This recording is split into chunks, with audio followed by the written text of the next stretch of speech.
Go to Imo State, every citizen of Imo State, especially the youth, have been murdered in a cold blood. God bless you, my brother.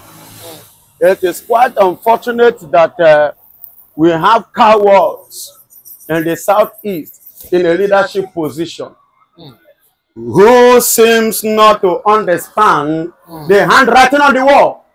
Hear this, Mbah and whatsoever. I don't care whom you are or what you think. It's part of the message I am taking out this evening. The position that you are in that position for a purpose. And whereby that purpose is not being reached or being touched or being accomplished, you are a failure. You are being sent there to protect the life of the people and the properties of the people. Instead of you representing us well over there, you are busy killing and taking the innocence of souls who promote you to the position where you are, which you're supposed to protect them. Yes, listen and listen good. I use this opportunity, this avenue to advise every citizen of Biafra to say the Eastern region, youth, they should take this as a concrete advice. Please, we are not protesting against any government of Nigeria. The best way of our protest is to sit at home. That is the best. And then bringing about 20,000, if they like, let all the armed forces of Nigeria come to themselves in the east. Will you go and force somebody out of his room to come outside? Nobody wants to be a victim. Everybody like victory. Listen and listen very good. When we protested NSAS, they ended up calling it the Igbo's propaganda. Are you getting it? They put it upon our head. So this time around, we will not do that. And there is something these people fail to understand. This is an avenue, a strategy which they are using in order to present us as one Nigeria in outside the country, because we are not one. Look at Ononuga fighting Obi for no just cause. Threatening Obi and the obedience that Obi should be arrested. But to look at Atiku openly, say that it's in support of the protest. And Ononuga, what have you done? Nothing. What did you say? Nothing. Shegumi, what did nothing? Shegumi even said it openly. What have Nigerian government done? Nothing. Then Mbah and Uzodimma in the Eastern region, they want to continue where they have stopped. Go to Imo State, every citizen of Imo State, especially the youth, have been murdered in a cold blood. They want to bring them out this time to finish what they have started, to finish where they have stopped. It is not going to work for you people. The life of every Eastern region Biafran citizens is very, very important. We are not bloodsuckers. Yes, Ekpa want to save lives. Biafra is known as peace. We are not meant for violence. And neither are we prepared to lose souls. Because Mbah and the hope of Uzodimma, if you people were killed in your mother's womb, or even when your mother gave birth to you, will you become a governor today? Will you be in the position where you are today? You people are heartless. So you people should have a rethink, reason, think, answers. The Igbos in Lagos here, the shops were broken, their properties were stolen. In fact, it was hijacked. And at the end of the day, they say it's Igbo. For how long? For how long shall this thing continue in a country they call one Nigeria? Are we one? You people should wake up. Although I am not surprised, because you are fighting because of your pocket, because as a selfish governor you claim to be. But I thank God in Biafraland we know who is our governor. His Excellency Simon Ekpa. Listen and listen very carefully. and using this medium to tell every citizen, youth in the southeast, nobody should come outside, everybody should sit at home. Sit at home and secure your life. But if you want to prove stubborn and come outside, whatsoever you see, take it, don't blame anybody. It is your cause and it is your cross. Then you will carry your family and you will carry it. But for a state like Enugu now, I think on the 29th, they want to do staff verification in Enugu State, Petamba. So he has encouraged the staffs of Enugu State to come out and for the verification on the 29th, which is sit at home. But Ekpa has advised them that if anything happens to them on that 29th, they should not say it's Ekpa, but he has advised them to sit at home. So who do not think they should answer? Is it they should listen to Simon Ekpa, that is the original governor. Somebody who carry you at the heart is your person. Not somebody who want to bring you out and slaughter you. We don't want to continue wasting blood of the youth again. Because the youths are the future of a nation. We can't continue wasting their lives. Hear me and hear me clearly. They should listen to Ekpa. They should live in Mbah. Listen and listen good. I said this thing time without number. Last 2 months, a girl of Enugu State at the age of 16 was raped by Fulanis. They were raped in Enugu State. About 5 of them. What happened? Mbah didn't do anything. And a farmer came out of his farm in order to render help. What happened? They shot the man dead up till now. But what have you done? Nothing. What did you do? Do you bring justice? Is there anything to look for those that carry out that evil thing? No. All you could do is to tell the youth to come out for the zoo to kill them again. It's not going to be possible. Every youth in the southeast should sit at home.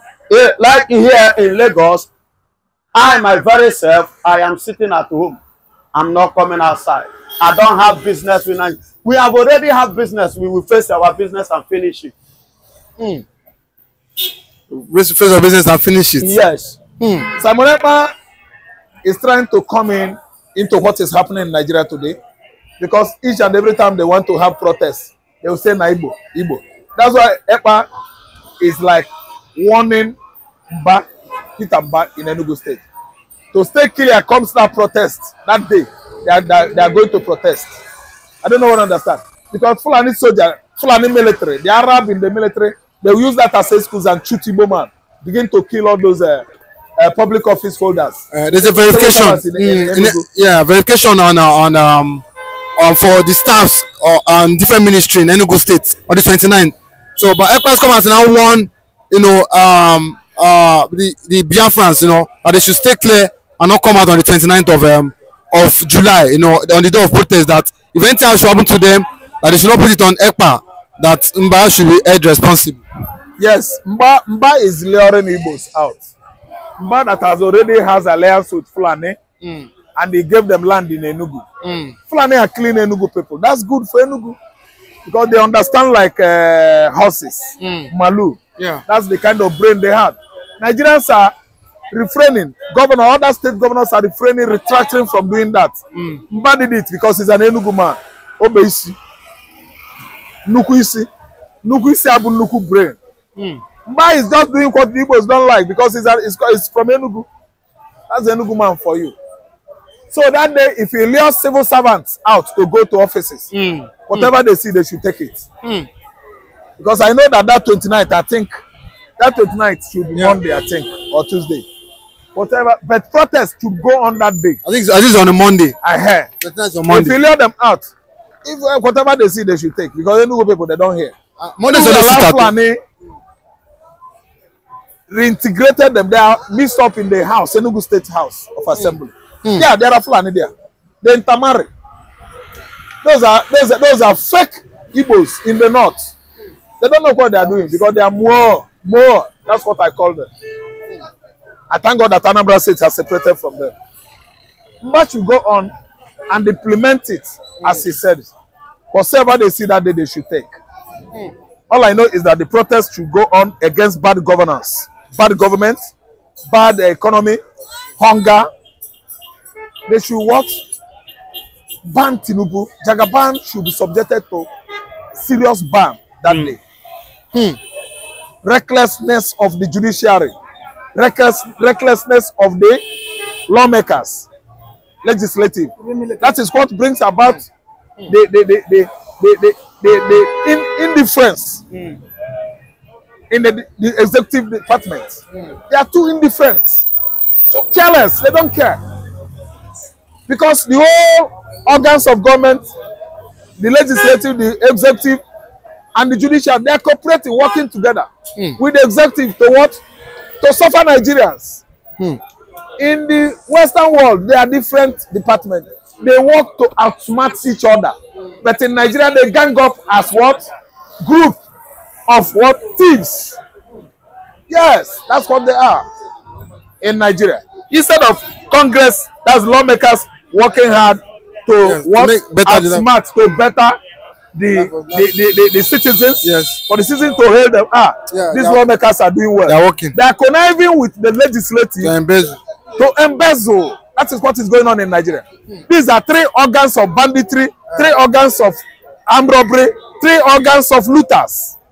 Because in the Western world, it's not like that. The house of the Lord would like to outsmart the house of the labor. Labor should like to outsmart the parliamentarians, the lawmakers. That's how it's the job is divided. But in Nigeria, they centralize it. Mr. President will be cooperating with Senate President, which is wrong. Senate President are the ones that will tell him this policy you are coming out with is too difficult. It can't go down well with the citizens. Stop it. But they will be together, conniving, to rob Peter, to pay Paul, conniving together to loot public funds. That is the common goal they all have together. I mean the three organs of government in Nigeria. To steal. To steal. Okay. He's making the worst mistake of his life. Mbah is fighting for this. If Mbah goes to Finland, someone else will kill him. No, let us be sincere. The man you are talking in question is a military man working in Finland. The country you are talking in question is the Scandinavian country of Europe. They are the most advanced country in Europe. They are not like Nigeria, whereby governor can kill and go free. Yes. But there's no way Peter Mbah will beat him. Peter Mbah's trying to extradite Simon Ekpa is a child play. Mbah is making the worst mistake of his life, because if he tries it, see, let me tell you something, Mbah. I believe Mbah might watch it because I know, of course, Simon Ekpa must watch. He must view. Let me tell you, Ekpa, if Mbah tries it, if Mbah comes to Finland, maybe Mbah,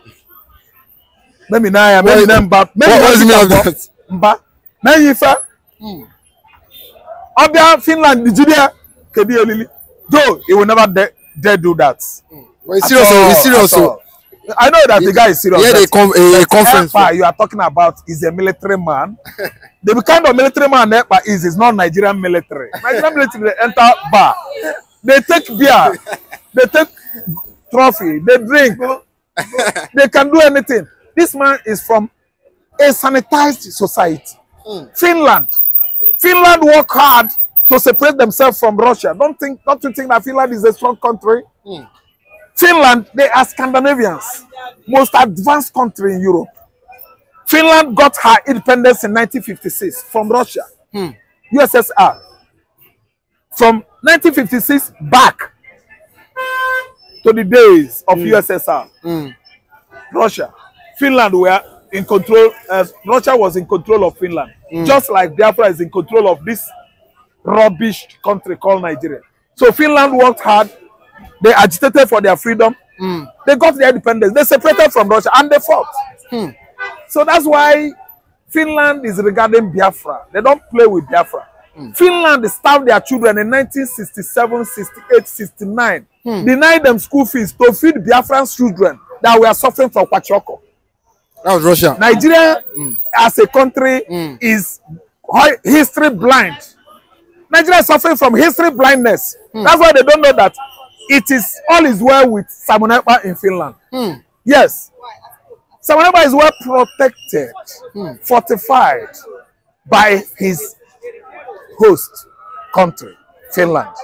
Because we Biafrans are going through what the Finnish went through in the 40s, in the 30s, in the 50s, before they were liberated by somebody. Someone must have liberated them.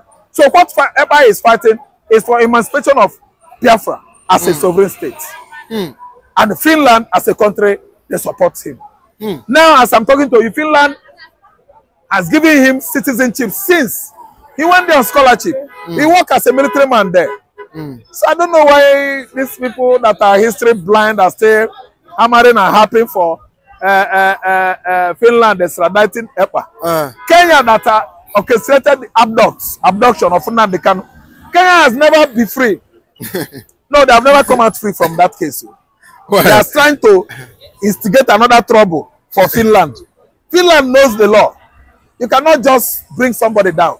And Western Europe, they actually take us for asylum if trouble happens in Africa. So they are not wicked countries. If Finland could be all those evil axis, there are part of Europe that they tag evil axis, even part of Africa. Somali. Yeah, where you have Al-Shabaab. Somalia. Yeah, Somalia. Then some part of Middle East Europe are evil axis. If could be that Simon Ekpa is in those 8 countries, they would have brought him back. Because they are aggrieved over Christianity. Yes, they're not happy with Christianity. But Finland, you see, is a Scandinavian country, is a Christian country. Yes. Simon Ekpa is in a very, very conducive atmosphere for peace. Mr. President can talk nonsense in Nigeria and go scot-free. Like what Tinubu talked about APC and the Edo states. Tinubu said, I will give you APC and those states. Going is never gone, they said gone. If you say that, that's kind of statement in Western Europe, they will get you arrested. So this is where lawlessness is being enabled by even the Department of Judiciary and the Legislative. They are the one radicalizing the office of the president because they work hand in hand. In the white world, where there is advancement, development into technology, science, IT, they behave like humans. If Mr. President say anything wrong, the Department of the Legislature will ask him why and what. But in Nigeria, they work together to siphon, to steal money. That's why Tinubu is threatening the Edolites. The Edolites, of course, you know that PDP has been winning election in Edo. He's joking, he's joking. You cannot win, Jokingly or not jokingly, that word has weight. Because this president, these governors, these lawmakers, ministers in Nigeria, they are law violators. They can violate law, twist it, turn it upside down, and go scot-free. Because of what? Enablement from the Department of Judiciary. If they go to court, the presiding justices and judges will turn the law upside down and give it to them. There's no hope for common man in Nigeria. Our judiciary has been what? Radicalized. We are not even talking about the office of the Senate president. They have bought it. The legislature has bought it. They are no longer lawmakers. They are people that violate the most law in Nigeria today. They are violators. Lawless lawmakers. How do you think justice could thrive well in Nigeria? We don't have justice again. What we have in the courts of law are chief injustices. Because they are turning law upside down.